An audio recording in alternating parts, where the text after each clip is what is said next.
So since the new moon, I thought I was going to enter into a time of repose. Mm-hmm. A sea captain with his a rocking chair and so on. Well, I Right. had some of that, but in my contemplations, I suddenly started getting all of these insights, these historical or personal historical insights, and the next thing I know, I'm creating yet another uh, presentation based on what I was seeing. So it ended up being quite the download, and so Yeah, great. here we go. Great, yeah. Hey, good morning, Siri. Yeah, Hi. good morning. Yeah, great to see you on board. I don't have my camera's not working because I'm not in the usual place, so I'm just gonna watch Oh, and okay. listen. Oh, great. Great. It's wonderful you're here. Yeah. Okay, well, it's kind of a chronological adventure we're heading into here. Mm-hmm. And it's great that you've showed up, Sari, because I have realized that of all the folks that gather with me on these calls, you're the one I've known the longest. Uh-huh. Yeah, long time. We go back to what, the early 70s, I believe. Yeah, that's right. I do remember Oh. 1975 when Patty and I lived at the Rainbow Ranch out west of Calgary, Yeah. and you did a numerology reading for me. We did an Mhm. exchange, I believe. But the missing piece initially was that I didn't let you know that I was born Donald Bruce Russell, not Dwayne Edward Rourke. Yeah. And so there we were, ready to start this reading, and I brought that up, and then of course that meant you had to redo the whole thing. Back to the drawing board. Back to the drawing board, back to the city, even, So that was vivid memory from way back when. Yeah. Because you had a little office, I believe, Yeah, downtown. I did in the Grain Exchange building. The archetypal old grain exchange building, right on. Yeah, yeah. Wow. So that's And then I moved to my house so I could be closer to my kids, right on. Good move. Huh. Great. Well, Well, you're both looking great. well, thank you. Thank you. Okay, well, let's launch right in here. We got Richard Rudd, who's done a great copy of the I Ching. To view life at a mythical level is to see the great archetypes playing out in our lives, both our personal lives and the greater collective history of man. So this is really what the lightning path is all about. I mean, it's viewing life at a mythical level. We're attempting to decipher the messages that come to us from the ancients, through astrology, through mythic image, through artistic rendering. There's all kinds of ways, through sacred architecture. There are just numerous coded inserts in all of those realms. And that's a lot of what the adventure in consciousness that is the lightning path. That's what it's all about.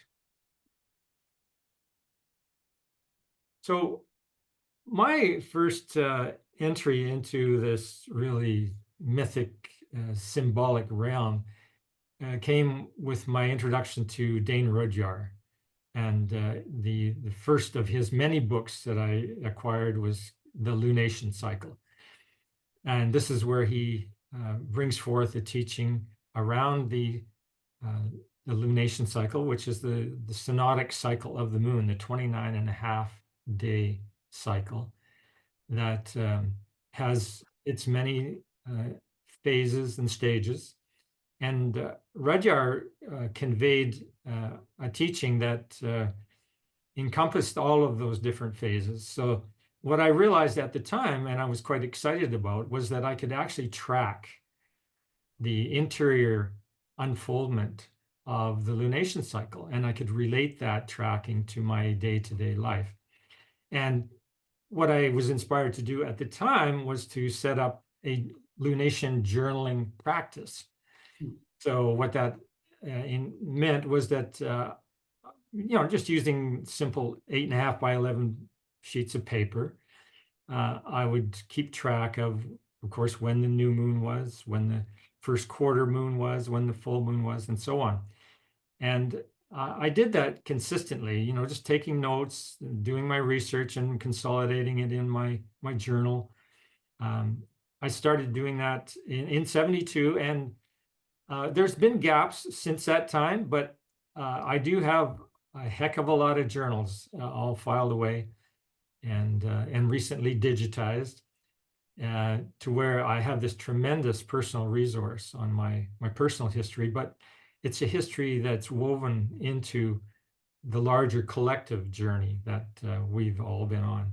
So I feel really fortunate to have had the gumption to keep up the practice, for one thing, but also now to be working with folks like you guys, where we're communing with each other based on the phases of the moon.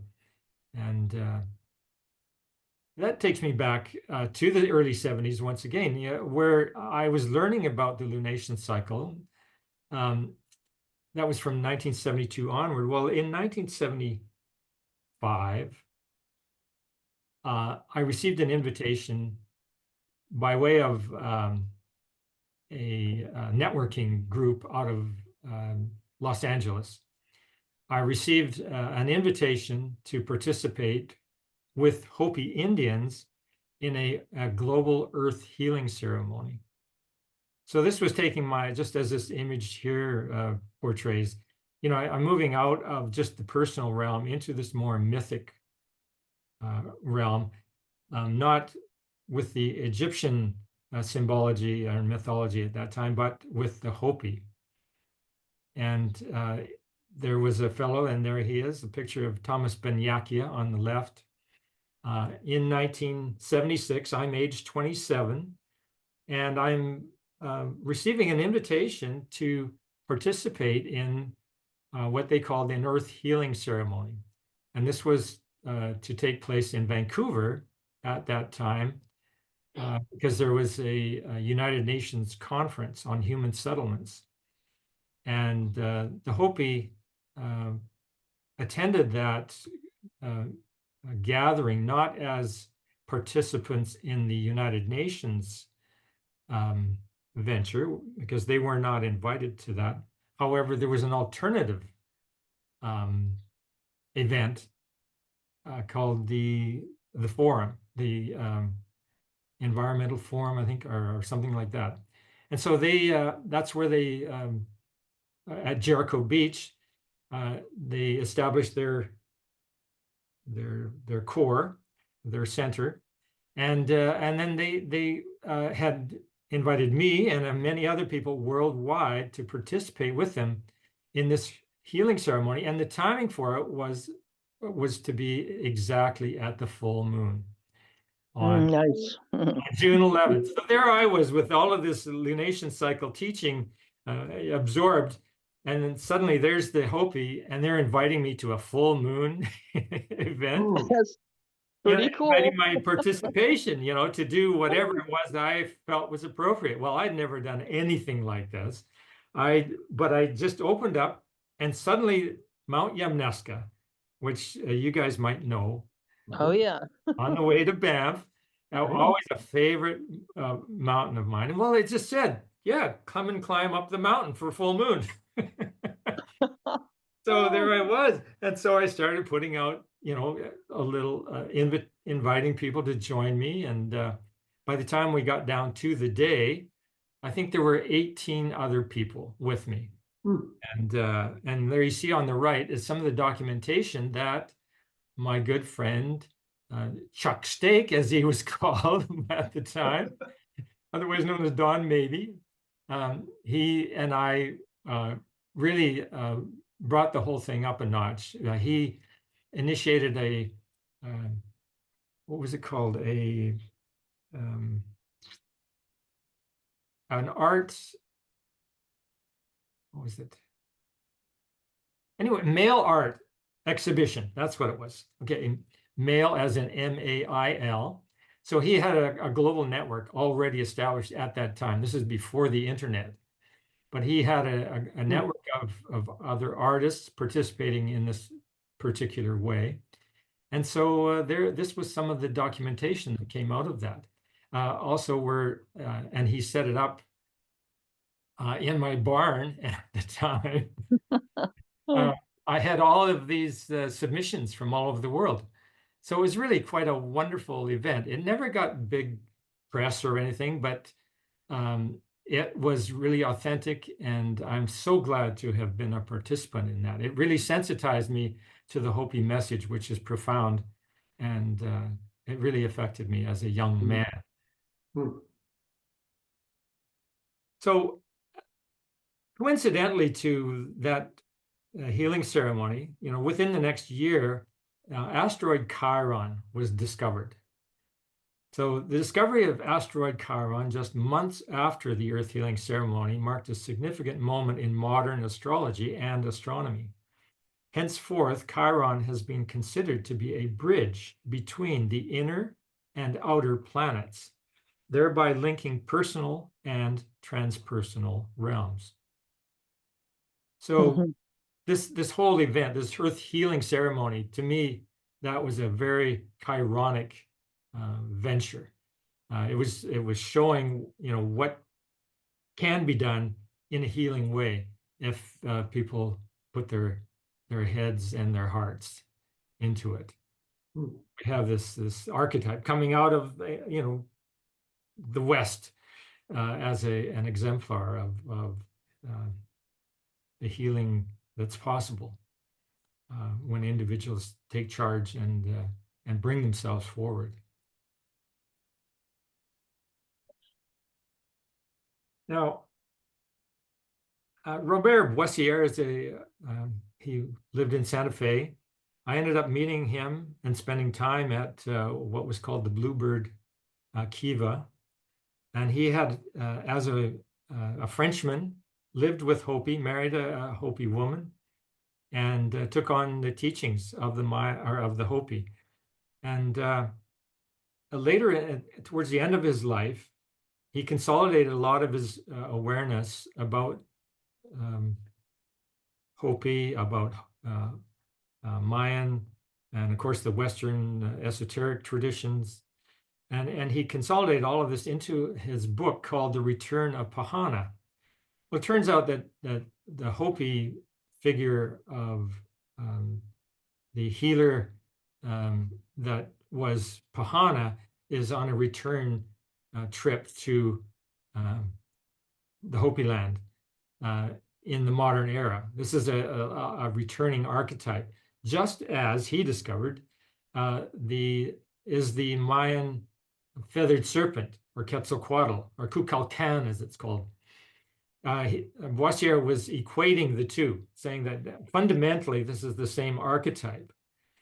And as I've quoted here, of all the Mesoamerican myths that have resurfaced from the past, the Quetzalcoatl Pahana myth of the returning savior is the most widely recognized.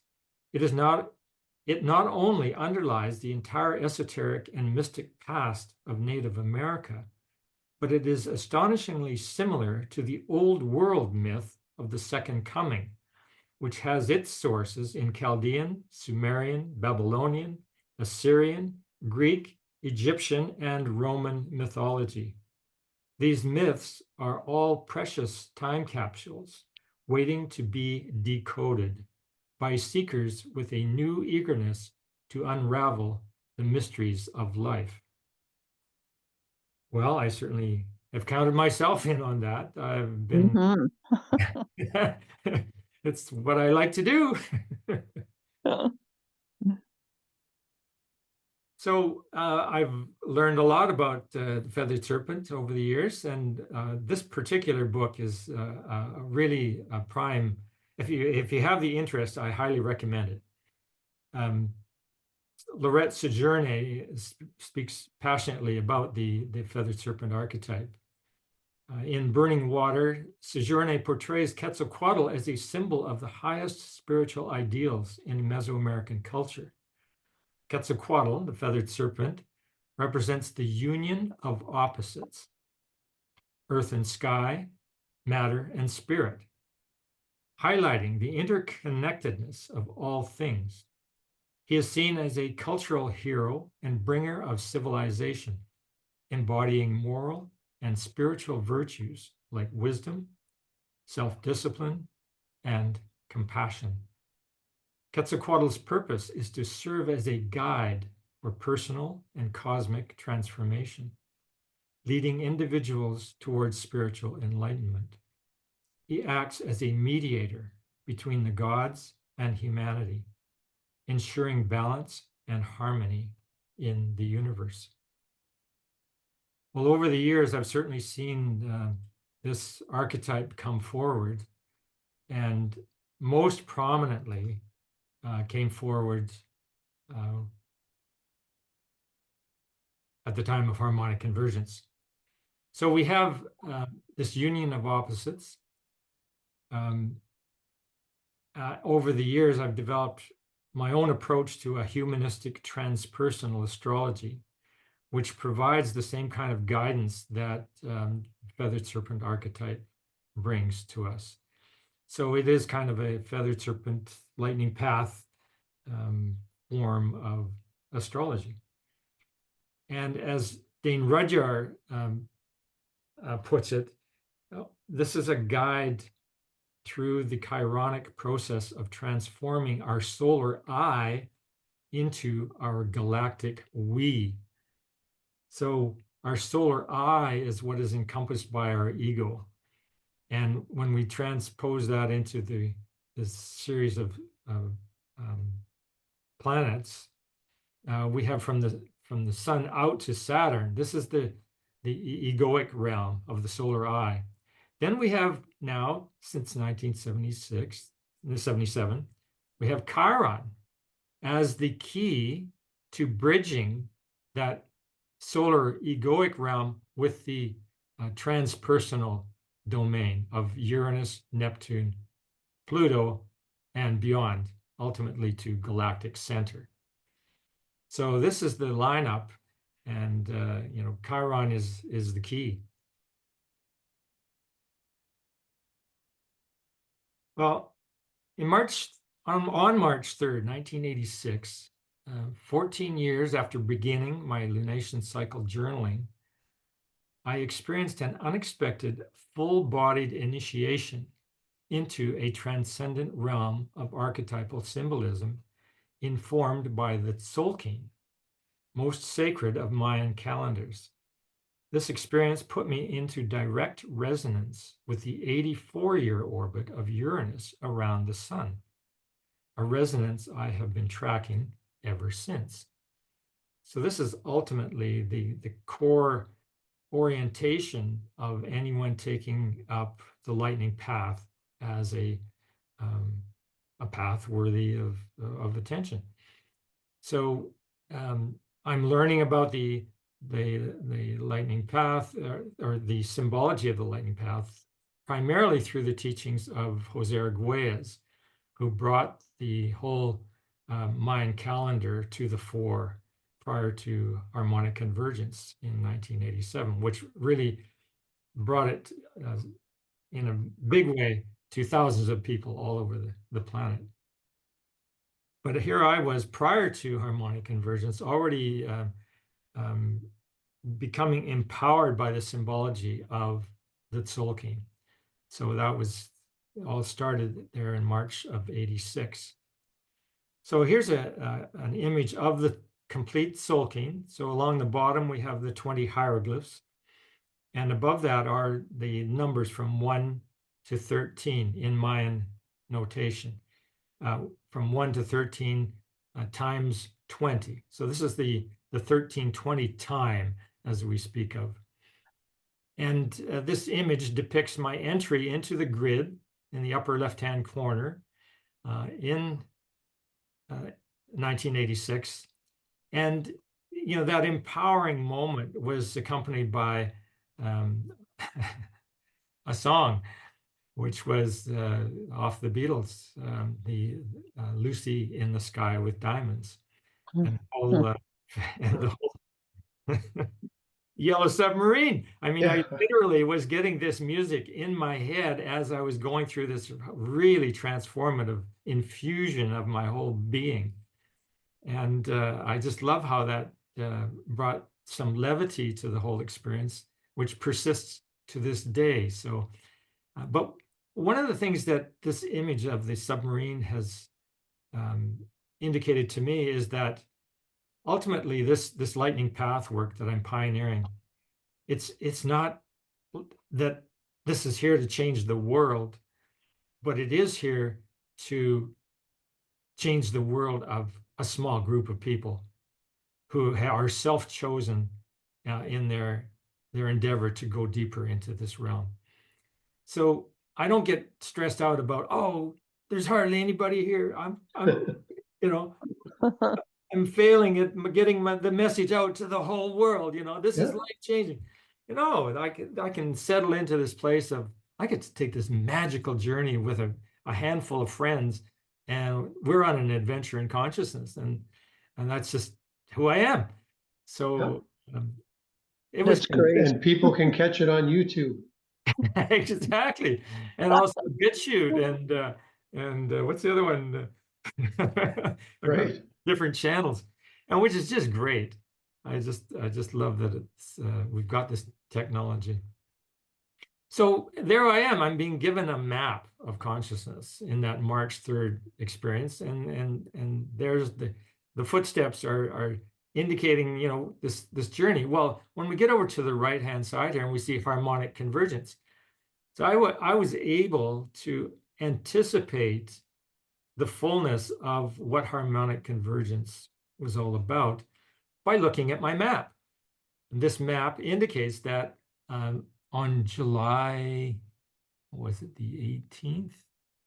That was the new moon in 6 Kawak.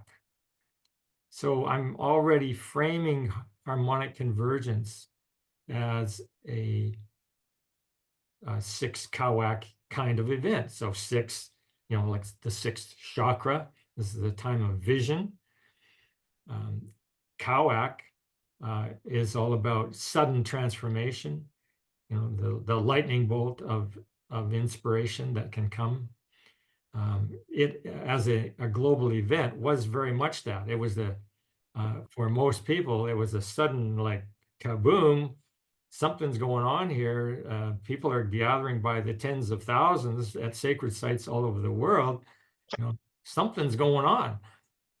Well, there it was. It's a 6 Kawak kind of thunderous foray into the mythic realm that the Maya so handily mapped in their cosmology.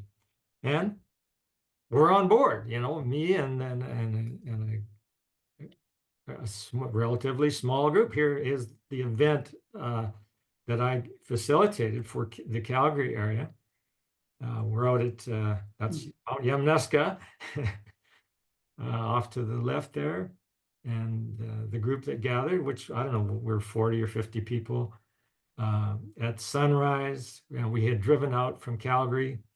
I'll never forget looking back in my rearview mirror, and all I can see are white lights coming, up behind me, and we, arrived at Nakota Lodge, and then climbed up to the designated site, which was a medicine wheel that Susan O'Shea, Tracy Grams, and I virtually, with the permission and guidance of Chief John Snow, established on Stoney Indian property.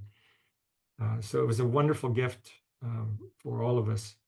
And also then we took that, the essence of that experience to the heart of Calgary. And on the lower right hand, you see we're gathered at the newly opened Olympic Plaza. And there I was at the center of that particular circle with my Tibetan singing bowl, which I sang for a half hour at noon. So high noon at Olympic Plaza. And that was the kind of the exclamation point ending of that very special day.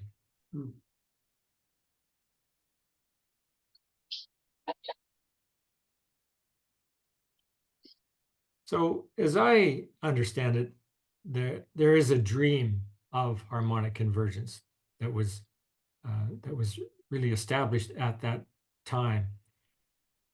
And what I've got here, at sunrise on August 16th, 1987, in an unprecedented moment of human unity and bonding with the earth, tens of thousands of people at sacred sites all over the world acted in concert to create a global ceremony that created a matrix of intention I refer to as the dream of harmonic convergence.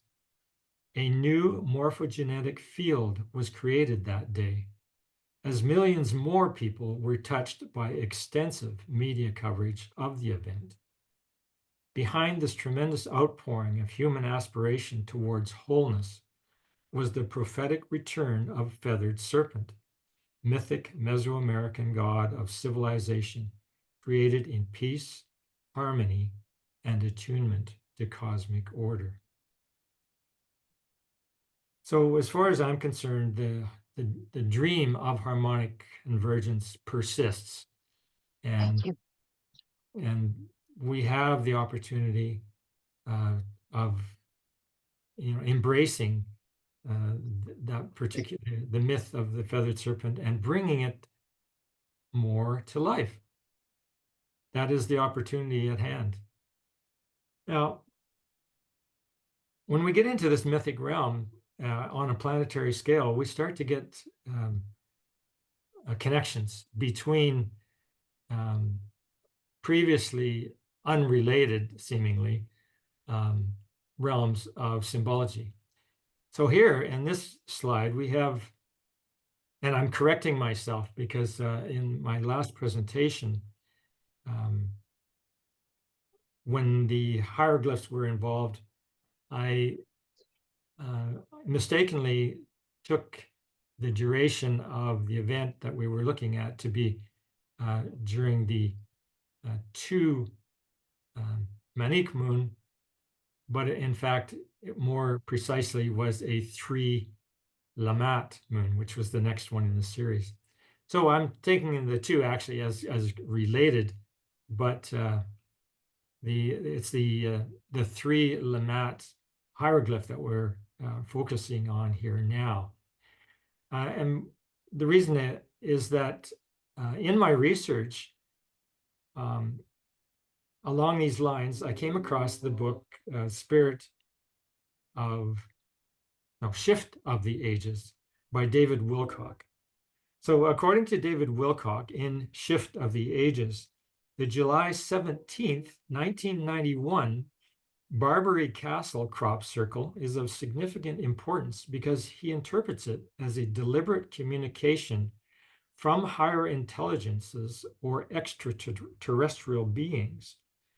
This crop circle, which is one of the most famous and complex formations, is seen by Wilcock as a symbolic representation of advanced knowledge, particularly related to sacred geometry and cosmic cycles.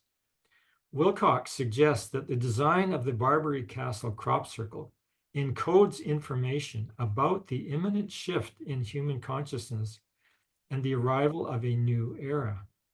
He views it as a visual message that aligns with other celestial and prophetic events, indicating that humanity is entering a period of profound transformation.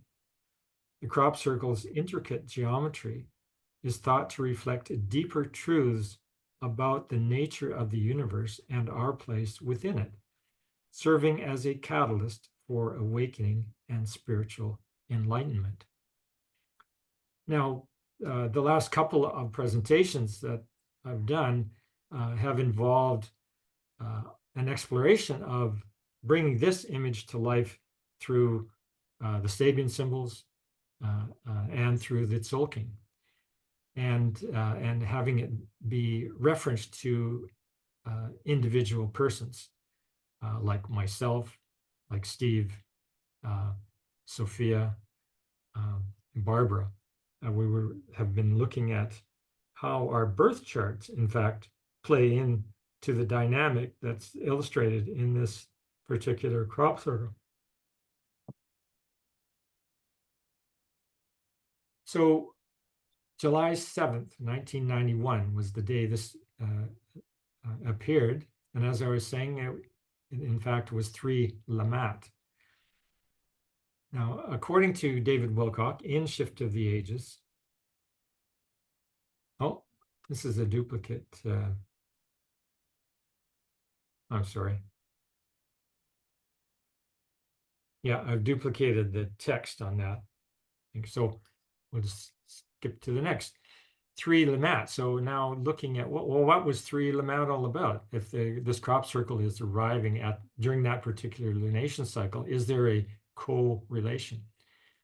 Well, with the help of ChatGPT, I'm looking at this 3 LAMAT configuration, and it's providing some insight here. So 3 LAMAT is a day in the Mayan Tzolkin calendar that emphasizes creativity, beauty, and harmony, enhanced by the number 3, which represents movement and communication. This energy is ideal for consciousness researchers to explore new ideas and deepen their understanding of reality. So key aspects: creativity and innovation. The opportunity here, ideal for brainstorming and exploring fresh perspectives in consciousness studies. Approach your research with an open mind, seeking beauty and harmony in new ideas. Integrate different theories and viewpoints for a cohesive understanding. Work together to find common ground and harmonize diverse perspectives. Plant new ideas that will grow and contribute to future research. Start new projects or methodologies that have long-term potential. So these are key aspects of that particular number glyph combination. And the robot goes on to indicate ways to work with 3 LAMAT in the here and now. So set aside time for group idea generation, allowing free-flowing discussions without immediate judgment. Create structured dialogues to share insights and find synergies among different approaches. Well, we're already on that track. So develop new research ideas or projects, assigning roles to begin the groundwork for future growth. So this is a call to maybe begin to collaborate a little more intimately with each other, and to start to flesh out what some of these coded messages could actually mean for the here and now. So in conclusion, 3 LAMAT provides an excellent opportunity for consciousness researchers to tap into creativity, balance, and growth. By brainstorming, harmonizing, and starting new projects, they can harness the transformative energy of this day to advance their understanding of consciousness. So it is definitely a journey in consciousness, an adventure in consciousness. Now this is just a bit of a historical reference. In 76, we had the Earth Healing Ceremony. I was so moved during that ceremony that on the mountain I had declared my intention to annually do something in perpetuation of the spirit of what we experienced on that day. And so for every year from 76 to 1994, I had done that. And in 1994, I had the experience of a woman who had just started that day at CBC, and she got wind of earth healing ceremony for that year. And so she came with her photographer, and they documented the earth healing ceremony that year. And this was the biggest exposure the ceremony experienced in all of those years. Well, the ceremony was in the spring. I think it was June, full moon in June. They videotaped it, but there was it never got played, not over the summer. And it wasn't until the fall that it showed up on CBC province-wide. Well, then a few months later, on Christmas Eve, it was shown across Canada. So this to me for me, it was a lesson in just do what you got to do. Don't worry about the numbers. Just it's a qualitative dimension that you're working with, and the numbers don't really matter so much as the quality of the event. And so here we are, from 1976 to 1994. There was such a variety of attendance at that experience, at the ceremony.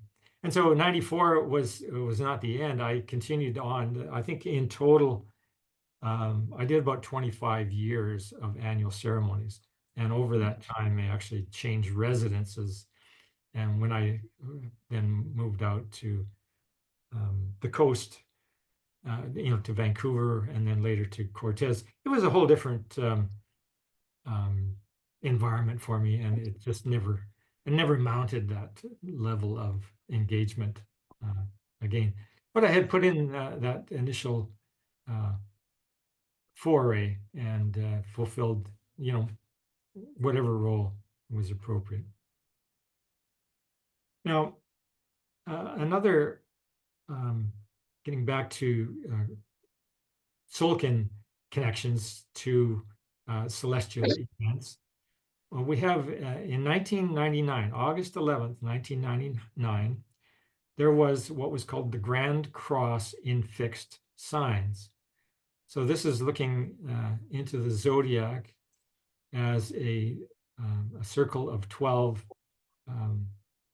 fundamental qualities of being. So the different signs of the zodiac. And there's the cardinal, the fixed, and the mutable. And so cardinal signs start things up, fixed signs consolidate actions, and cardinal, fixed, mutable distribute the results of those actions. So I'm looking at the Tzolkin grid. This is years before 1999. This is probably 1980 something. I'm scanning the map, and I come across this combination 12 LAMAT. And of all the combinations that I perceived on the grid, that was the one that looked like a sign of stability. So 12, which is termed complex stability, and LAMAT, which is 4-star harmony. Once I had that bearing, I paid attention to it for years ahead, not realizing that, in fact, on that day, there was to be a grand cross in the fixed signs. So now I wasn't the only one that finally kind of got onto that. In Shift of the Ages, David Wilcock sees the Grand Cross alignment of August 11th, 1999 as a key moment in humanity's spiritual evolution. He believes this rare planetary alignment to be the start of a new era of consciousness and spiritual growth.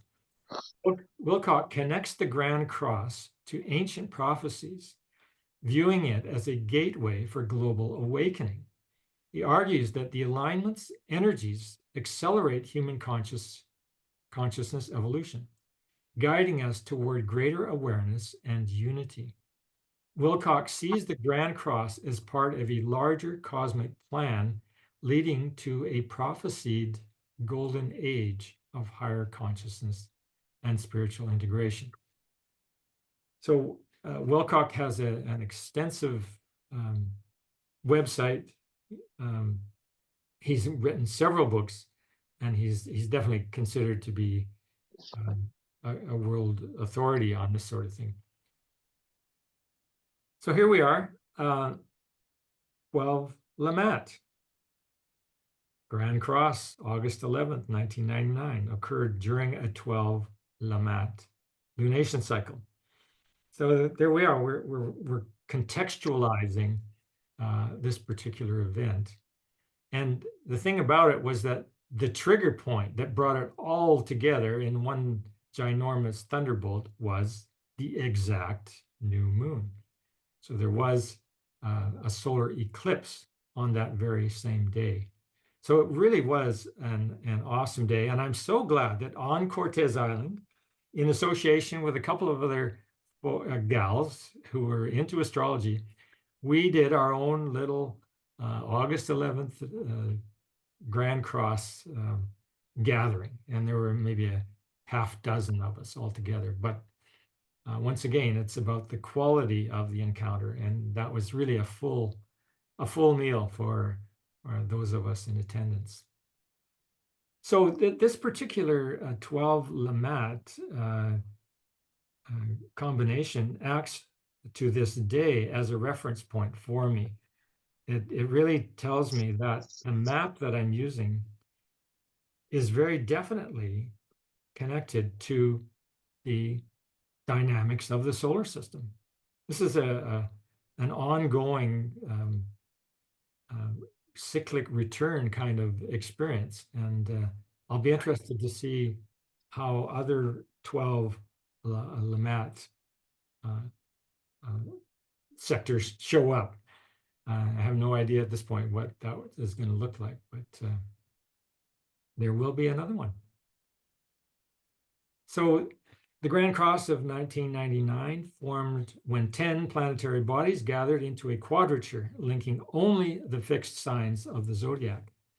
Astrologically, it was a complex, rare, and very powerful concentration of celestial power that, like a lightning bolt, was grounded to the earth at the exact moment when the moon, fastest moving body in the alignment pattern, momentarily eclipsed the sun from the point of view of the earth. According to the lightning path, this eclipse moment signaled the entry of planet Earth into Tzolkin sector 12 LAMAT.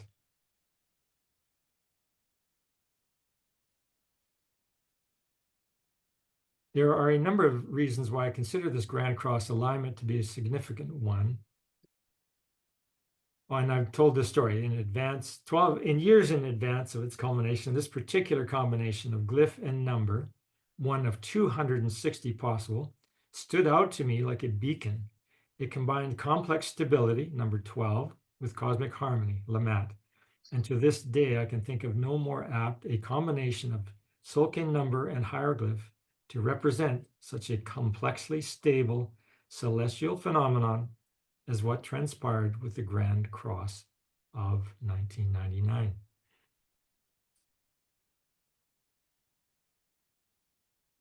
Now, moving on, we have the Galactic Center alignment in 2012. The much talked about arrival of the Earth into a zone where, as is depicted in this diagram, we have the central bulge of the galaxy, of the Galactic Center. And there's a zone of passage, let's say, from pre-2012 to post-2012. There's a window of opportunity here for humanity to engage with the knowledge of the ancestors and to begin to bring that knowledge to bear on the modern world. So we are really at this point, post-2012, by a dozen years now, but we're still within this kind of central bulge territory. So we see the sun is actually migrating from below the galactic equator to, in a sense, above the galactic equator. So there's a shift in orientation here that is profound on a large scale kind of basis. Now, according to consciousness researcher John Major Jenkins, the so-called end of the Mayan sacred calendar, far from being a catastrophic end of the world scenario, was instead simply the completion of one world transforming cycle of long duration and the subsequent beginning of a brand new cycle of similar scale, one that could open the way to an era of higher consciousness for our species. As Jenkins notes, however, an astronomically defined event does not necessarily result in deterministic consequences, although a framework is created in which a general understanding about the process can be reached. This is not inevitable without the human element of desire for transformation. So without that desire for transformation, nothing will happen. It really depends on whether we bring ourselves forward or not.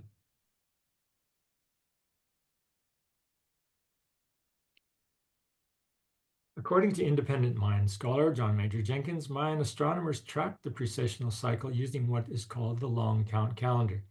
Jenkins determined that the Maya also constructed sacred architectural monuments to transfer this knowledge from generation to generation. By carefully deciphering messages coded into sacred architecture at Chichen Itza in the Yucatan and at Tzapa in Guatemala, Jenkins deduced that our current era is unique in that over a period of several years, the winter solstice sun at those locations aligns visually with the very center of the galaxy, Hunab Ku, the symbol for which is shown at left in the following image. And there's the image that we sometimes see Steve showing up with. His t-shirt, your t-shirt. I got the t-shirt, yeah. I love it.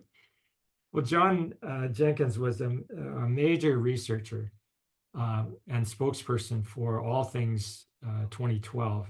Unfortunately, he's now deceased, but he really was a passionate researcher, wrote at least 3 significant books on the phenomenon. I met John in Kentucky at a gathering that was hosted by David Wilcock. And I have the dubious honor of being designated John Major Jenkins' first groupie. I had traveled across the continent to be at that event if I really wanted to connect with him on a personal level. And we did, we definitely connected. It was great.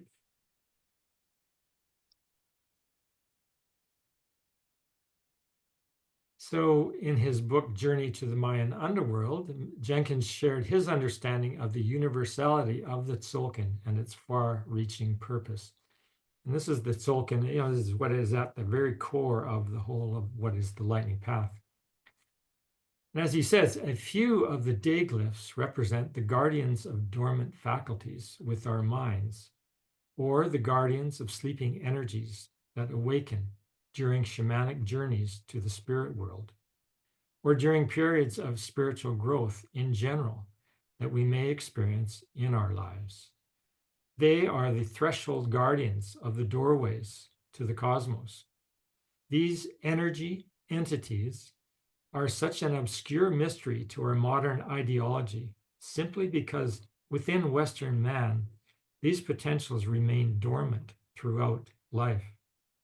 Intuition, divinity, reverence, and the essential eternal cosmic value of the human spirit in fulfilling the purpose of creation are rarely experienced today.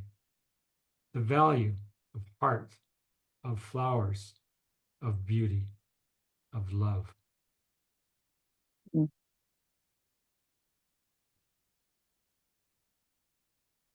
So the Tzolkin, here we have it in its really most essential presentation.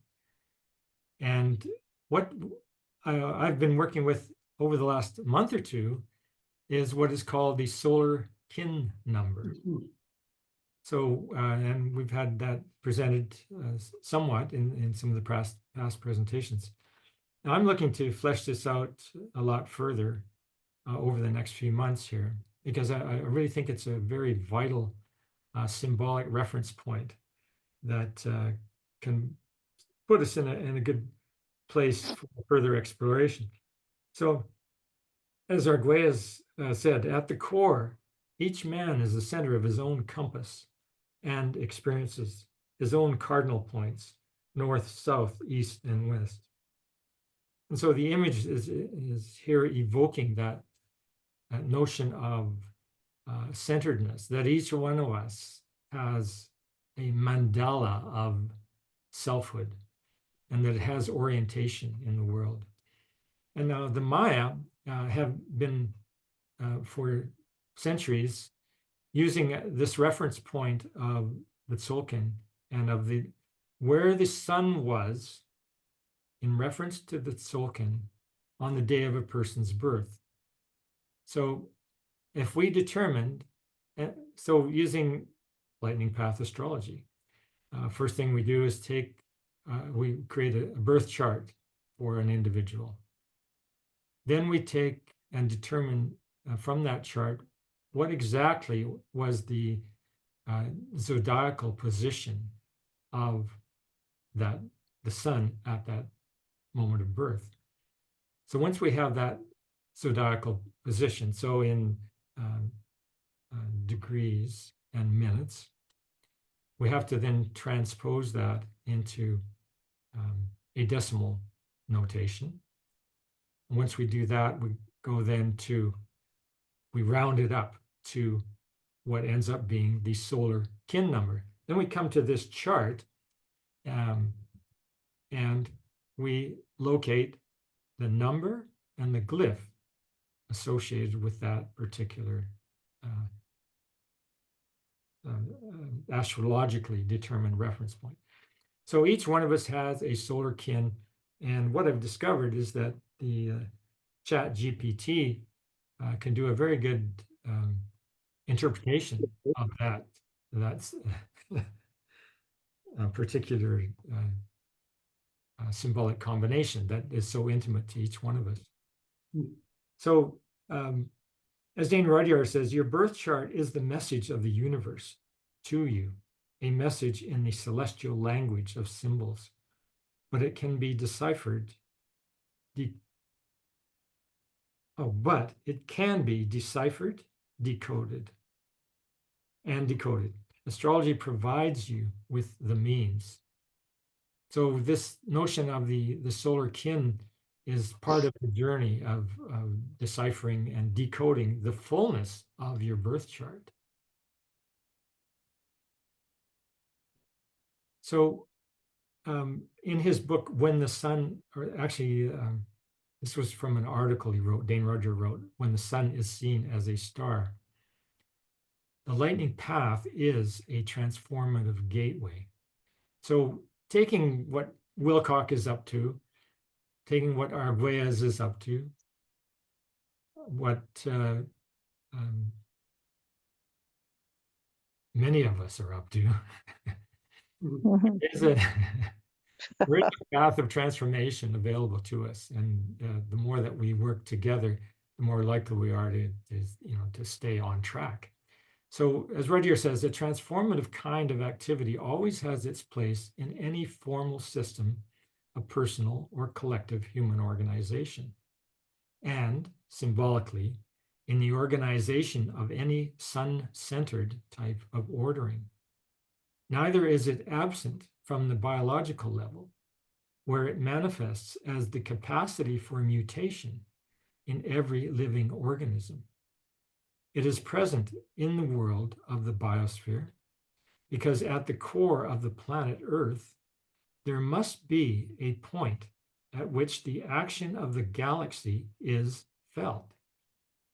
Because galactic space pervades all living organisms, the mysterious core of the galaxy can therefore reflect itself upon or within their innermost space, which vibrates, at least potentially, to the quality of galactic space, the quality of interpenetration and of star radiance.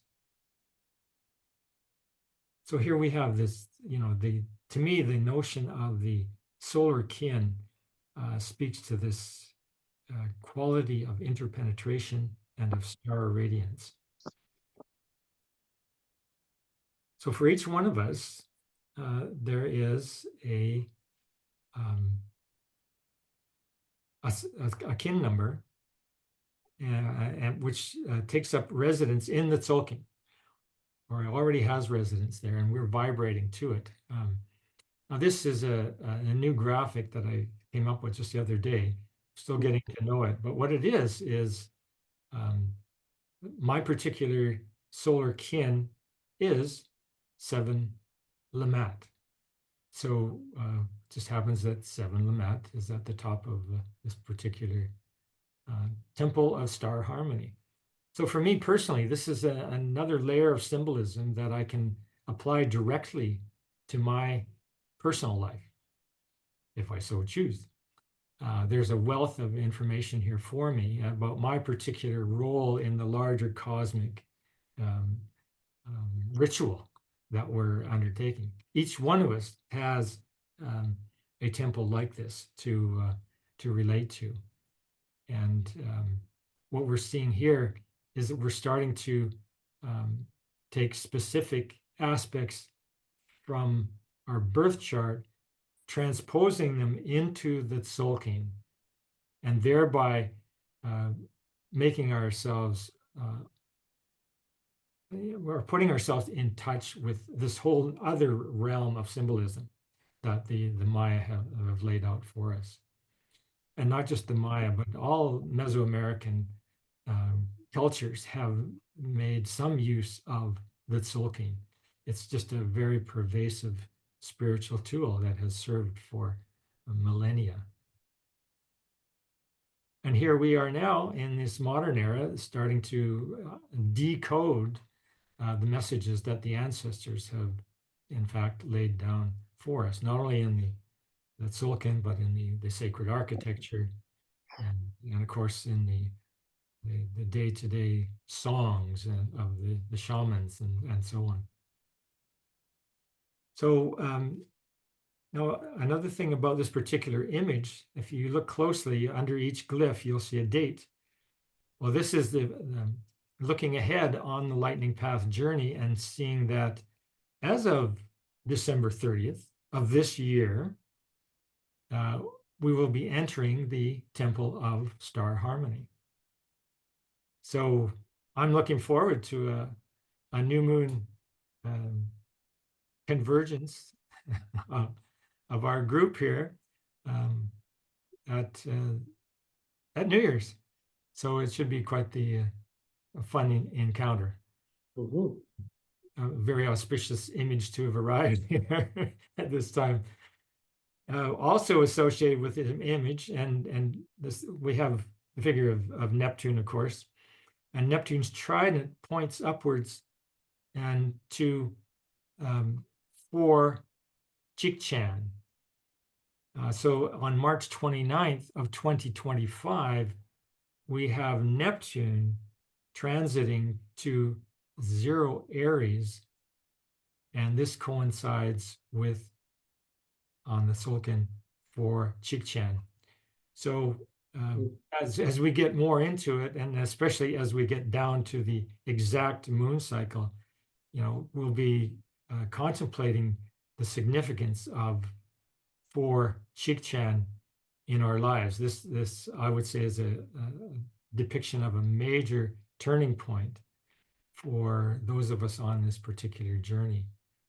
There's a tremendous consolidation here with Neptune arriving at 0 Aries. It's been 175 years since it has done that. So we're awash in symbolism. The connections are many. I encourage just simply playing with the glyphs and numbers that are associated with our particular temples of birth. It can be a wondrous journey, and it certainly opens up our personal unconscious, our collective unconscious. And that's really what this lightning path is all about.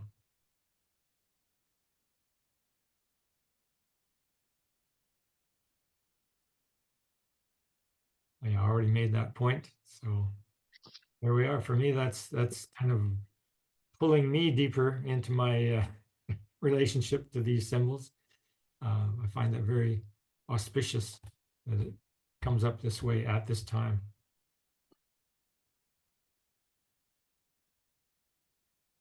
So as I was saying, the ChatGPT is helping me consolidate a lot of information quicker than I could do any other way. So what I've started to do now, and this will be available to everybody interested here on the Lightning Path, is for the Temple of Star Harmony. I'll be creating 13 panels like this that will provide suggestions at each new moon as to how to engage with that particular archetype during that particular lunation cycle. So this is a little creative project that I'm now. Nice. That's great. Yeah. Yeah, and there's Barbara's, inspired paintings to help me along in that. I mean, she's always so gracious and in allowing me to use her imagery for this purpose. So yeah, I'm quite excited to have come into this new set of tools and to actually start bringing them forward so that people can, if they choose, get involved. And that would be it. Thank you. For the moment. Wow. You're welcome. Thank you. That's great. Very cool. Thank you. Thank you, Dwayne. Thank you. My pleasure, really. Yeah. Oh, I'm going to figure out my kin thing. Right on. Oh. So I have mine from last time. So if it's 13 Ahau, That's the one we're all migrating towards. I hope you realize. so and there you sit. yeah, so to determine my peak of that temple, do I put that 13 Ahau at the 13 spot down at the bottom right?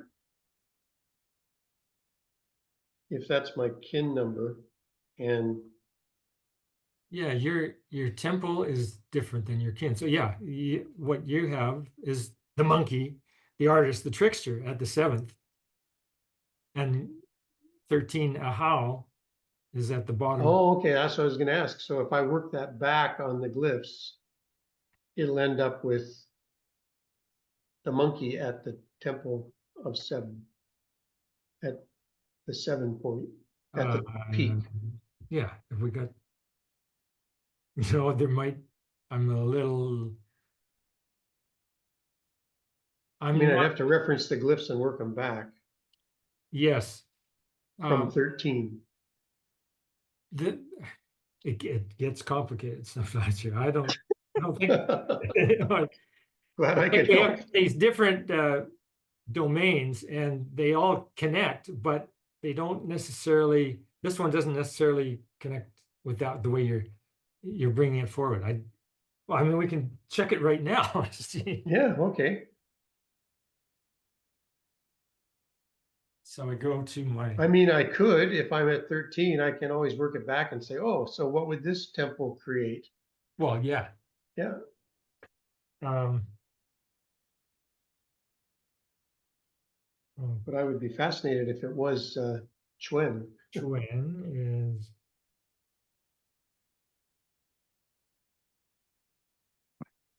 Okay.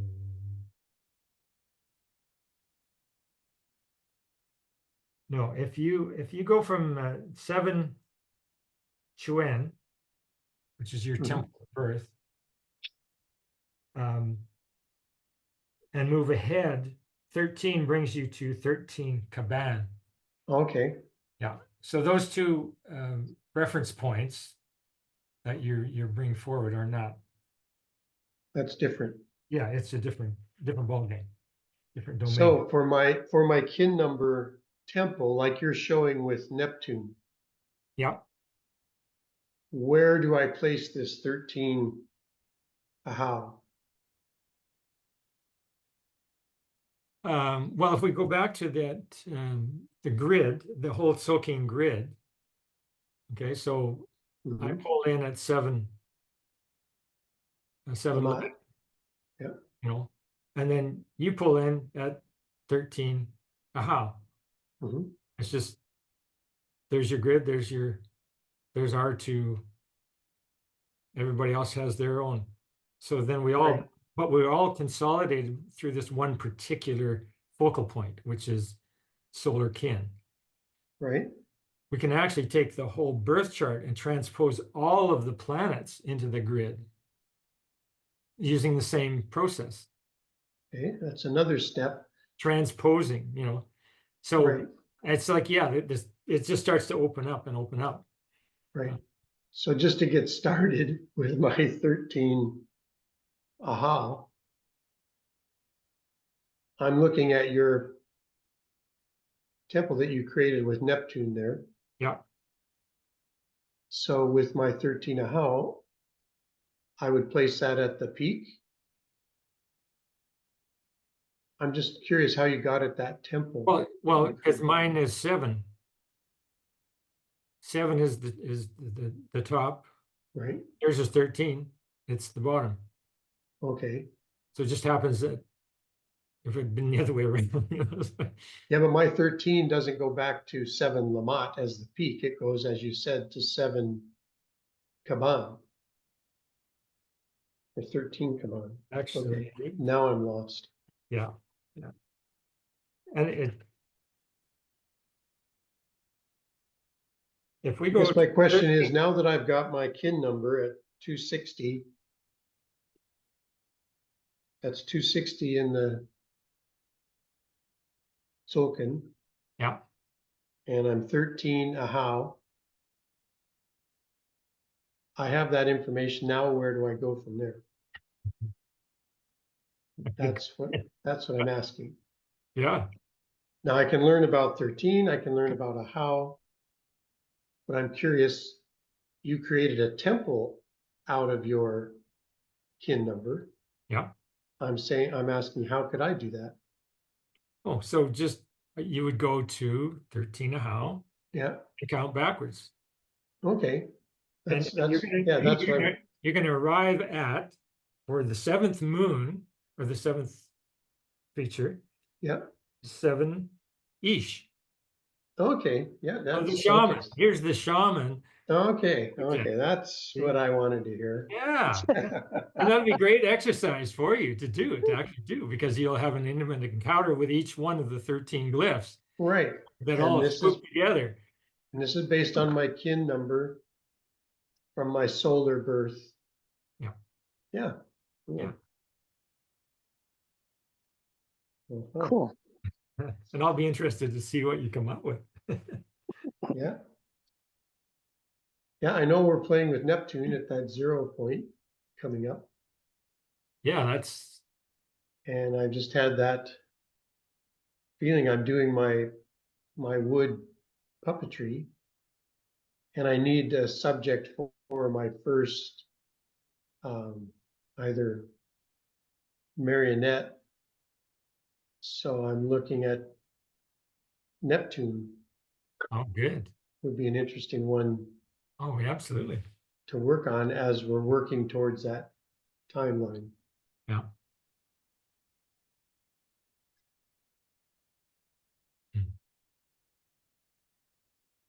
Yeah, with Neptune in 4, it hits 0 Aries during that 4 Chikchan lunation cycle. Well, that to me looks like an entry point. Like a lot of people could enter the serpent at that time. That's what it would amount to, is like kind of steering folks to that particular point where, does your heart resonate with this whole kind of journey? If so, this is a very good time to enter the stream. And you've got that quadrature, which indicates the heart. And that's a heart thing. And Right. oh yeah, I'll be interested to see how that plays out. So I'm curious on your chat, and it seems like a card with Barbara's painting and all that reference about each And the checklist of checklist. Yeah. Does it have the shadow in there?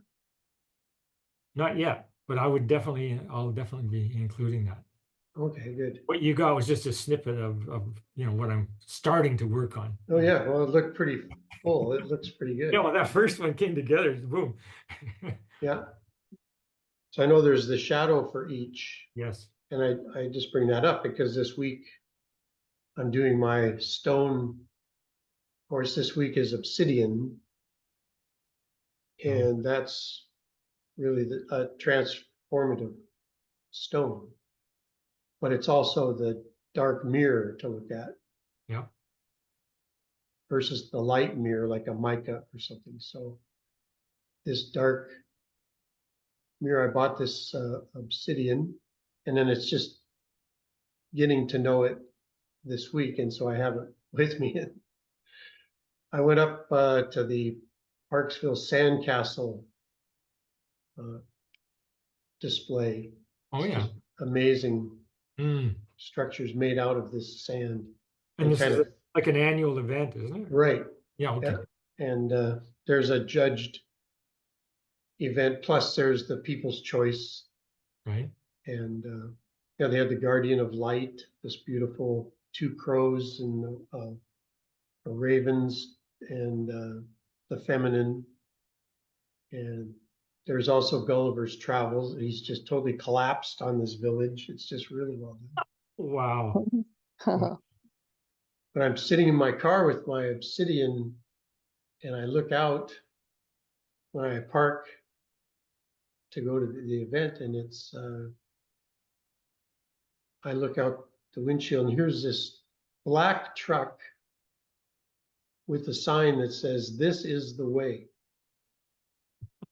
And it's a black reflective, like a black mirror. When I took the photo, it's just like the black mirror of obsidian. Wow. Coming off of there. That's cool.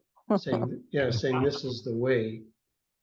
And I've got this, I bought this gourmet pizza to take with me on the trip and eat along the way. So I said, okay, gourmet pizza, sandcastles, and they had live music. I go, if this is the way, Yeah. I'm happy with that. I love it. But its meaning is really to get out there and enjoy it. Yeah. And not isolate at home, but be out. Yeah. And so that was the learning this week so far with my obsidian. Yeah, I like it. And I chose the triangle. It's a tower, and it has a beautiful. A triangular top. Yeah. But on the pyramid, on the top is a pyramid of hematite. Oh. Huh. Wow. So it's very grounding too. So. Wow, that's a beaut. And of course, my card I pulled for this month is saying, look at the shadow, and when transforming through those fears and things, that lightens things up. Yes, exactly. To create the more creativity. Exactly. Yeah. So yeah, I'm feeling the transformative with that. And then I like your one groupie idea. That was funny that I'm saying to myself, yeah, it would be interesting to get a survey of what is the collective when a person's feeling, oh, there's just this guy has this immense knowledge and there's one groupie and you're putting out this great knowledge and there's three of us now, but really it goes out to more. Yeah. It'd be kind of fun to do a worldwide survey of I know people are out there doing the work and Right. doing and connecting, but we really just don't know how many. And it's probably a lot more than is really visible to us at the moment. Oh, absolutely. Yeah. So Yeah. that's, to me, the collective. It's really, there's a quality of it happening. We don't really ever see the quantity. Yeah. There's just not group pollsters that do that, I guess. Maybe we'll have to set something like that up. Yeah. Come tell us if you're in the collective or not. Well, this whole thing, of Neptune coming to 0 Aries, I mean, it really is a call to the collective. Mm-hmm. And to let go of all the non-essentials, the end of the cycle, just let that go and prepare yourself for the new horizon kind of thing. And Right, because it's coming to the ending point, right? And then it starts again. Yeah. So, Sari, I'm interested in your view on this Neptune coming to 0 Aries. Well, Neptune is, I've always noticed that it's our fashion too. It's our culture, it's our fashion, it's what we strive to, So with Neptune in Aries, I think we'll have a whole new take on, or develop. It won't happen overnight, that's for sure, but develop a whole new take on things like war or no war. Like it's Aries, right? It's the warrior. So, but the warrior, in times of peace, the soldiers put sandbags on the river to help prevent flooding. You know what I mean? So it's not just about going to annihilate each other. It's if there's something that needs to be done, a good warrior will go and do it. Yeah, they were useful. Yeah. So I think, we'll see more of that. And it's just the beginning. I mean, it's how many years? Not 14. How many years is it in the sign? But it starts the whole thing rolling again. Yeah. And so the culture will be new beginnings. The culture will be do what you can, let your warrior out, let your innovator out, let your courage out, like all those things we associate with Aries, that will be more culturally acceptable. Right on. Good one. Yeah. And I'll have to send this to you. I did portraits of Pluto and Uranus and Neptune. So I'll take a photo and ask Lauren to do all the magic so I can send it to you. Oh, that's great. I've been wanting to send you the one of Uranus for weeks now, but as you know, I'm just coming back. This is the second day that I've had breakfast downstairs. Oh, good. Good for you. Yeah. You're sounding really good. Yeah, I'm feeling, and really realizing that this last month has been a reset, because it couldn't go anywhere, I've been out in the garden a little bit, deadheading some flowers, because, my way in the world has always to find beauty and to express beauty. And so the garden is my contribution to the world right now, Nice. Yeah. Yeah, well, show us your beauty. Okay. And right now I'm downstairs, but Lauren has set the computer up, but we haven't attached the camera yet. That's why I'm invisible. You're enclosed in darkness. Yeah, you're reflecting the dark. That's right. But I'm hearing the beauty. Yeah, absolutely. Hmm. The no war warrior. I like that. What's that? The no war warrior. Yeah, yeah, absolutely. And maybe Yeah. we'll have to find another word that doesn't contain the small word war in it, Right. like warrior, right? Yeah. We'll find another word. Yeah. I'll give that some thought, and Yeah. you know, Yeah. Create a new word. yeah, for sure, for sure. Hmm. Yeah, Nice. good. That's our homework. Oh, Yeah, that sounds cool. yeah. I've so Yeah. enjoyed your presentation. Oh, I'm glad. Thank you. Yeah. And I'll do the math and all the stuff, and I'll find that kin number, because I'm curious now. I'm sure you are. Yeah, this is. Yeah. I am too. Yeah. Well, we could do it right now. Oh, Yeah. okay. No time like now. Huh. Okay.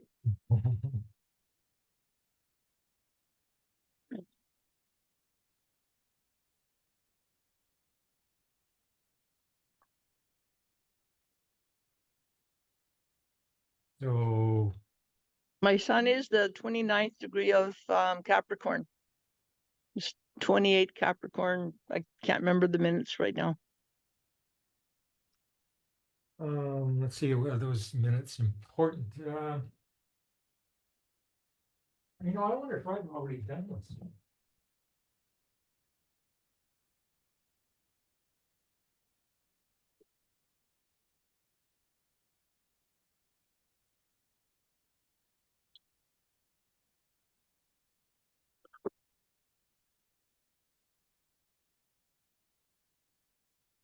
No, I guess I don't. I thought I might have your chart after all these years, but I don't.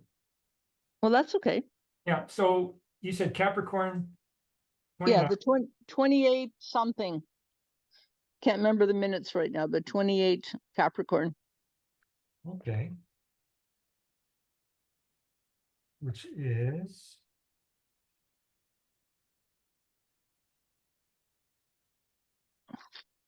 so the Sabian symbol of woman reading tea leaves. Yeah. Okay. Mm-hmm. So we're going to go with Mm. 299. So 299 degrees into the zodiac Mm-hmm. times the Mayan factor of 0.722 Yeah.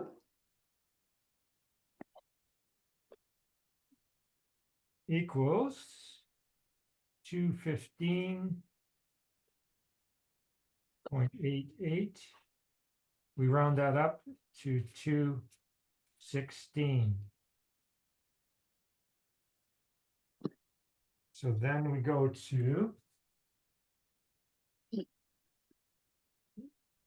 this chart Okay. and find, which I think is downloadable on at the full moon video Okay. on YouTube. Okay. So 216 gives us number 8 and Kib, 8 Kib, 8 Kib. Okay. okay, which is, I'm just going to double check this.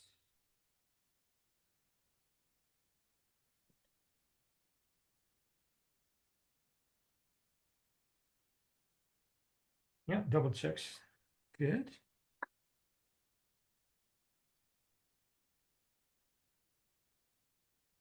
So Kib is grace. Okay. And a whole lot more. Have you had any direct encounter with Kib that you can recall?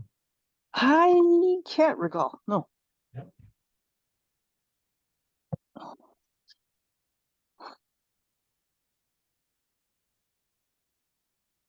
Well, we the last new moon was a kid moon, right? Mhm. And 8, I always think of resonance And power. and power. Absolutely.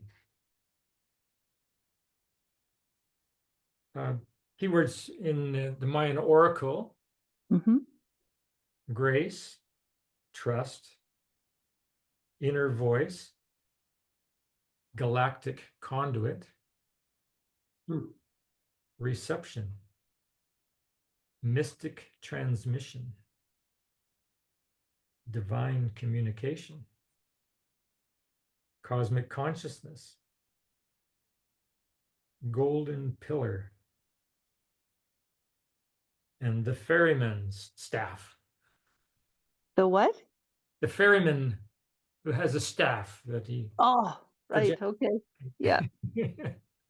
just keeps It's to the bringing other it up. side. Just It's keep to the other stirring it side up. of the river. Yeah. Wow, that's Sounds great. like a Thank tea you. leaf reader to me. Yeah, right. I never did scatter tea leaves on my astrology charts, but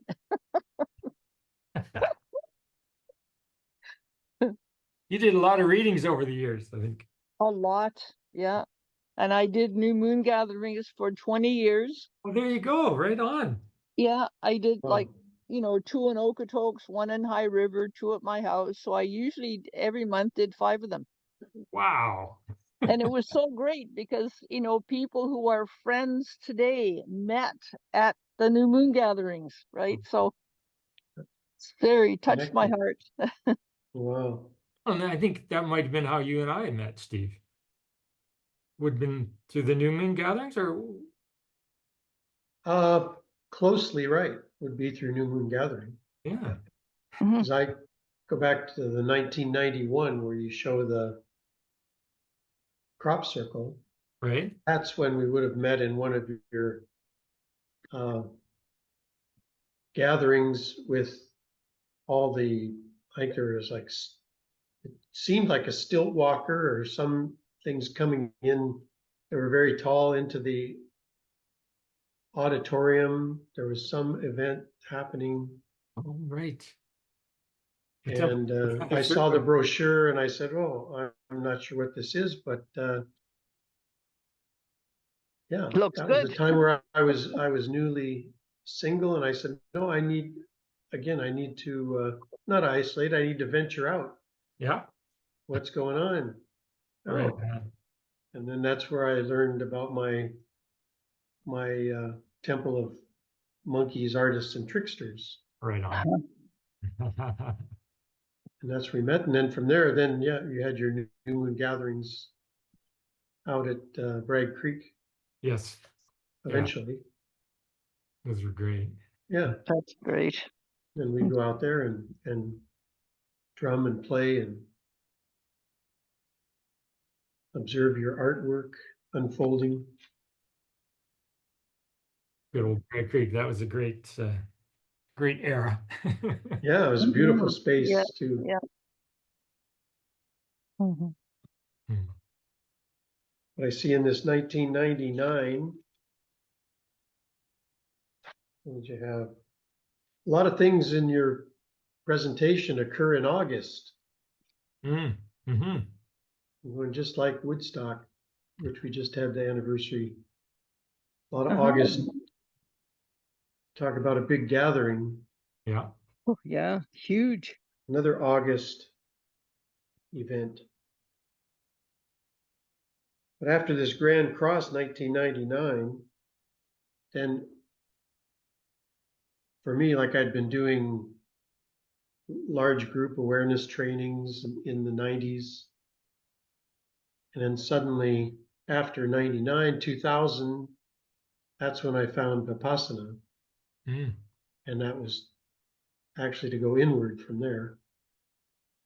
There's a lot of outward stuff happening in the 90s. And then after the Grand Cross, it seems like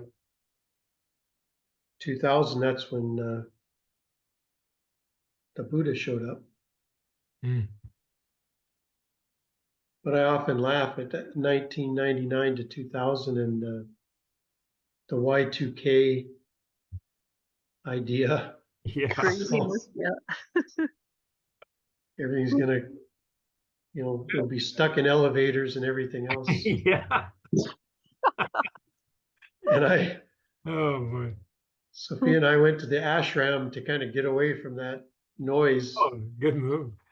and spent 7 days there. And that was the one by Kootenai Lake. Oh yeah. Yashodra. Yashodra. And it's kind of like the first time I'd ever done anything like that, and went into their, I'd call it their Dhamma hall, beautiful acoustical. You could just whisper in this beautiful Yeah. sound there. So they're playing a song, and I'm trying to connect, and people are singing with it. I go, oh, this is beautiful. So I guess I got to find my voice. So I'm going, oh, okay. So I start singing away, and I'm singing, hurry home, hurry home, hurry home. I'm hurrying home somewhere. I guess I want to get out of there. I don't know. And then I come to the realization they're saying hurry home. Yeah, that's good. I'm singing away, hurry home. I wasn't quite sure about this, being in silence and all this. Was kind of new to me that way. Mm. I was ready to hurry home. That's So wonderful. Oh, that's good. Sophia and I had a lot of laughs around that one. I'm I sure. bet. But we got away from that Y2K. Yeah, it was a lot of fun. But yeah, the doorways were opening up at that time around. Mhm. Yeah. Well, I keep sensing into this Neptune coming to zero Aries, Mhm. resonant, very resonant with the whole harmonic convergence. Hmm. And I will be, I have already, I guess, encouraged people to, make that a time of reverence for the earth and bonding with the earth and going to the sacred sites that are available, just like we did back in '87. Hmm. I, even more so now is that need to connect with nature. We have so much electronic surround, and to get out of that zone and into just the natural energy is very, very healing. Oh yeah. A lot of I mean, people. everything is online now. It's just like, Yeah. I had opportunities for another one before this morning, and I just had to say no. There's this, and then my course is online, my other course is online, and I could just stay online, but I really have to literally unplug. And Mm. fortunately, they put it to sleep Hmm. Yeah. and venture out, because it's. I'm just noticing it's a theme with a lot of people I'm talking to. It's like, oh, there's so much. There's so much. And it's exciting. And how much focus am I giving it? Is it just kind of scatter shots of like, I'll do this now, I'll do that, or bringing it into focus? So I think that's a matter of, oh yeah, I guess that's a different term of the word sacrifice. Focus in on something, I really have to sacrifice all the other possibilities because they're infinite, right? Yeah. So, for more focus and clarity, I kind of have to bring it in. Yeah. But darn, it's just so much fun. There's so much to play with. That's true. Yeah. Mhm. But I got my Dremel box completed, so now I can start Oh, good. That came to completion this week after the new moon started. So for those who don't know what you're talking about there, that's just a box that allows you to carve without dust. Right. Hmm. It's got a plexiglass top. You can see the work and then carve with a rotary tool Nice. and Well, that's pretty neat. yeah, Wow. it takes Huh. away the wood and I And can you can create. breathe. You can breathe easily. Yeah, yeah, and then Cool. it's hooked up to a vacuum system to take the dust away. Nice. Wow. That's great. So that was a good feeling of accomplishment because I'm in an apartment, so it was all kind of done by hand and sawing out on picnic tables and things. And now I've joined a space where it's like a workshop, wood shop. I can go in and make noise, so I can have some. In the apartment here, it's nice. It's a lot of yin, but I got to get out there and make some noise with my ear set. Oh, here's a story, a noise story. Yeah. I mean, about getting out of the house and associating with humanity. Right. There's a call for music at the Packing House, our little cafe here in town, and open mic, DJ on board, and so okay, I want to get out and stretch a little, take my guitar Mhm. and see if I can play something. So I do. It's very low key. There's not might be 8 or 10 people, and I'm getting through my fear of performance anxiety and this and that, and then settling into it. And I do a few songs, and I'm getting a great response. And then what comes up next is the DJ has us sing Lucy in the Sky with Diamonds. Oh, Picture yourself in a boat on a time beam. They didn't know about that, but that's what I was experiencing. It was like, this is this next song, after I've played. It was just, yeah. I had to laugh. That's Wow. wonderful. Okay. Oh, Yeah. Of all the songs. Of all the songs, yeah, Yeah. really. Oh, that's That's fun. great. Mhm. this confirmation. You act on your intuition and Yeah. life is Yeah. great. I'll have to dig out the image, but I've been wanting to share with you. You've seen this image. I've used it a number of times, but it's like one of the Mayan lords. He's in meditation, basically, sitting, and in his right hand is a carving of just like what you're doing. Oh. There's like a little guy that Mhm.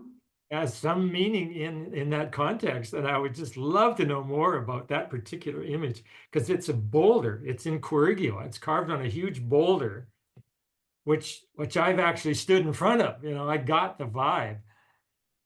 Okay, just a minute. I know exactly where it is. Oh. Oh, cool. It's in the mind factor. Mhm.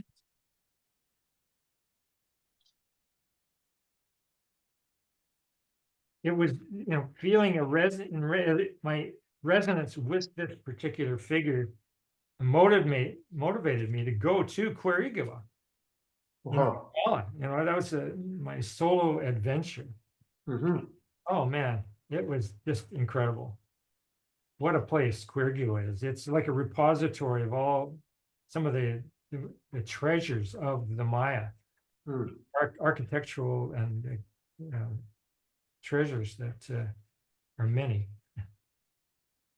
They have the hieroglyphic stairway there, and where the heck is he? Oh, here we go.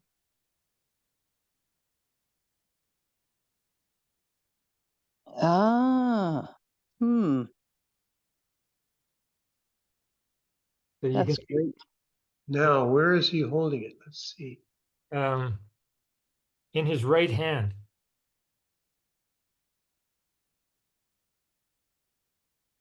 Trying to pick it out.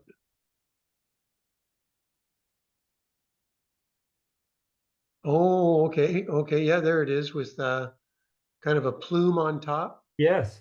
Yeah. Oh, cool. Wow. And then this would be an Ahau character. I mean, this would be 13 Ahau. There's so Oh. much light in that, so much light. Mm-hmm. Wow, I love it. And when I first encountered it, I thought, God, I feel a big boulder here. And it was quite some time until before I found out that that's exactly what it was. It was carved like a ginormous boulder. As you know, there's so many carvings there. Yeah. Another stone face. Yeah. Wow. What's its name? Zoomorph P, I believe. Facing the altar of Zoomorph P is the sculpture of a contemplative seated figure holding a scepter. Mm-hmm. That's what he's calling that particular little guy. Yeah, looks like a little Kachina style. Or Exactly. All of the Querigua figures are accompanied by a wealth of hieroglyphs. So how do you spell that zoo? Zoo. Zoomorph. Oh, it's actually Zoomorph P. Oh, yeah, that's what I said. Yeah. And Querigua. How do you spell that one? Quirigua.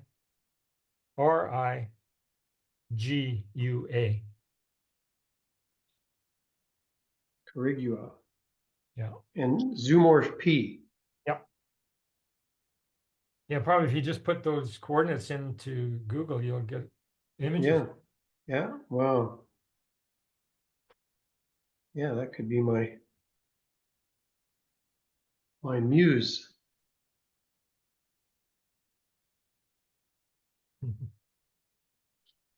Yeah, very cool. Yeah, it's got the Ahau feature, and it seems like a good one for you. Yeah. Really. I wrote it down right next to play. Wow. Oh man, I just enjoy these sessions so much. Thank you guys for showing up. No, Yeah. thank you for doing it. Thank you. Thank you. Yeah, I'm enjoying where you've got this talked about the free flow communication. Mm. You know, Yep. come in with not really any agenda, just observe and then we share. It's really fun Right on. the full moon. Yeah, very And good. the new moon. The new So moon, it comes yeah. up for the next one. Yeah. Wow. Love it. It comes quickly. It does come quickly, doesn't It it? does. It comes very quickly. But you know, I just feel I'm like I was compelled to create this presentation. As I was telling Steve earlier, I had thought this Lunation was going to be kind of a lay back and read. I know. I Right. love the picture that you sent. All right, I got my feet up, and Yeah. it was good for part of the time, but I had to be back at the computer and pulling all this stuff together because it was just wanting to come down on me. So Yeah. there we go. Yeah. In fact, I just love it. I feel so aligned with my path. Like I'm just being pulled deeper and deeper, and I'm just surrendering to that. Yeah. Thank you for sharing it because it's so, Thank you. it's just fun to be part of and getting more about the timeline and things, how they unfolded and how they can unfold. It's just great. Oh, my pleasure. Yeah. But yeah, still need to take that rest. Yeah. Geez, it's okay to take a siesta. Yeah. And I'm also hearing, get out in nature. So like yesterday, I got on my bike and went down to my swimming hole and jumped in. Oh, Good. good. Big Yeah. eagle up top. It was ginormous, bald-headed eagle. God, he was beautiful. Wow. Yeah. Nice, Shows nice. up. If I hadn't leapt out of the house at that particular instant, I wouldn't have had that connection with the eagle, but Wow. Mhm. that impulse, and I, Yeah. so. Wow. Yeah, well, I came to completion with Sophia's ashes this week as well. Mm. And coming to the realization when her dental staff came out for the last ceremony, we had a really good time. We had So beautiful. tears and lots of laughs as well. And realizing that eagles showed up at every one of the daytime ceremonies, like all. Nice. Great, that's That would be a great. total of 5. Yeah. But the cosmic joke was there were 6 containers, and I just hear Sophia laughing because, okay, you're going to do the 5 elements. Well, here's 6. Oh. You think So, but it really gave an opportunity for the dental staff to come and have completion, and it was really wonderful that they drove out, flew out, and came out from where? Edmonton and Calgary. Oh, wow. So that's a big journey. Yeah, but the one comes out every summer. Her family's always come out to the island every summer. Okay. So it was just natural. And Right. the other flew out easily from Calgary. And then we shared the weekend and completed. Nice. So there's a lot of completion to this full moon. And it's really good.